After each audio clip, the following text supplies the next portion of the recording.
Move on to number 4, establishment of a revolving loan fund using tax increment financing funds. Mr. Trout, I think that's Mr. Miller here for council as well. Brent, there he is. He's here. Focused on this and didn't notice he came in. Brent and I were having a discussion about a particular project, and one of the things that got brought up was the idea that the project type and amount of investment and so forth was of the nature that it really would lend itself well to a low interest loan for that company. There was a minimal amount of investment, a few jobs. It wasn't one of those ones where we would feel like giving cash or even a tax rebate based on the amount of the changes they were going to make made sense. So we were discussing and thought, you know, it would be a good idea if we went ahead and looked at a revolving loan fund. As we enter into the latter stages of the TIF funds that we have, we could take and capitalize a revolving loan fund that would go on forever. Once we would take those monies, create a revolving loan fund, loan it out to a number of people, and over time, that fund would be perpetual for the community. And that would give us another economic incentive tool that we could utilize. A lot of times, some of the projects that we bring forward that are questionable as to whether they should be receiving free money, we can give them a break with regards to a low interest loan, and that may make more sense than actually doing a rebate or a grant of some sort. And so what I'm really asking is the idea palatable to everyone? And if so, then I can turn loose the staff that would need to be able to work on this, and also there are attorneys that will need to be working on this, because it involves TIF asking and also establishing the guidelines that we would have relative to consideration of loans and so forth. The deciding individuals regarding who would get a loan would be the city council. So there would be, just as we bring any other type of agreement before council for consideration for economic development, you would be the deciders as to whether they issue a loan. So that's just a quick idea I had. I don't want to spend the time and money that it would take to create it if it's not an idea. I just hearing this for the first time, I like the concept. Obviously, I need to see a lot more of the details and of a proposal like that. But I like it just because when a company comes to us and is looking for city assistance, whether it's for tax rebates or whatever it may be, and it doesn't fit in our view, and I still stand by not having a concrete policy going box in who works, who doesn't. This is another outlet, much like the micro enterprise program.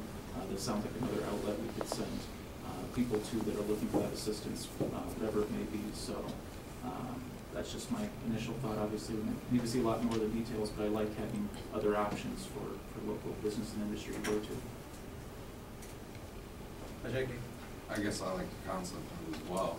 My one question, and just coming up, because we're using TIF dollars, would these businesses that would be eligible for it then have to fall within the TIF districts? They would initially. During the life of the TIF district, they would have to fall within the district. Once the district expires, we'd be utilizing, I guess, and if we didn't, say our fund started out 400,000, and we didn't issue all 400,000 by the end of the TIF districts, whatever was left would need to go back to the district because it wouldn't have been utilized by a business within the district. But whatever had been and was being repaid, we could use anywhere within the field. Well, yeah, you know, if you're not taking it now, why not grab it and use it later? No, let's say you develop something, move forward, and here's another hypothetical, and for whatever reason, the program, people don't take us up on it, and the money doesn't get utilized the way that we thought it was going to. What would happen with that money? Just it would go back to the taxing bodies that we took it from. We would turn it back over to the auditor, and it would go back to the taxing bodies that it was taken from. So the city would get their share back, the school gets theirs, the county gets theirs, I gets theirs. So it goes back to the taxing bodies that we took the money from initially. Is there any other communities that are doing anything similar to what we're talking about here that you're aware of? Yeah, there's a number of, plenty of examples of cities, counties that maintain their own revolving loan funds for economic development project. The structures are, I think the structures vary as far as how both what loan parameters may be, whether there's a certain threshold with respect to job creation or capital investment, what the loan review process is. There's a number of variables that the council would necessarily need to go through if it pursued a process like this, thinking through issues with respect to working with a company that seeking public assistance, and how that loan review process works, and again those parameters. But long answer to your short question, yes, there's examples of cities or communities that have revolving loan funds. And this would be another helpful tool to help promote the city and bring more businesses here, hopefully. You can see the benefit from it, I guess, is what I'm saying. Certainly, whenever another tool is added to the the proverbial economic development toolbox, it's a good thing for potential business development and job creation. Again, I would we are in support of this concept, certainly. And I would say that it would certainly be of interest that the city look to create with this particular tool some parameters to ensure that the deals that come to that eventually reach your level are impactful, job-focused projects that, for one reason or another, don't fit in with, don't work with other tools and incentives that you're able to provide. So, whenever there's another tool at the toolbox, the fiscal impact with respect to the city's budget and increment access is one that I can't really speak to. But if the money's there, discussion is great because it's all going every which way to see what we can bring forth for these folks and hopefully we can get some. My initial reaction is negative. I appreciate the opportunity to talk about it, but traditionally our role in economic development is with incentives that are on the back end. That means we give rebates, and we give rebates from economic benefits that are already proven, so taxpayer dollars are not at risk because it's already money in the bank. When you start talking about revolving loans, that's money on the front end, which means that money's at risk. Taxpayer money's at risk. And that is a whole different ballgame than what we've done in the past. That puts the city in the role of evaluating the merits of individual applications. It puts the city in the position of reviewing business plans and financials. We have not traditionally done that because we have an economic development partner that does that, and it also maintains a level of confidentiality. And so that brings a whole nother ballgame into City Hall, and I'm not sure I'm comfortable with that. I am comfortable with the economic development partnership we have. When we talk about a tool in the toolbox, we already have that tool in the toolbox. Our Economic Development Corporation has a revolving loan fund. So why would we set up a competing revolving loan fund? Are we going to get a business that's maybe been turned down by the EDC coming to us? And how, if it's not viable from the professional's point of view, what do we have to offer to that side of the ledger?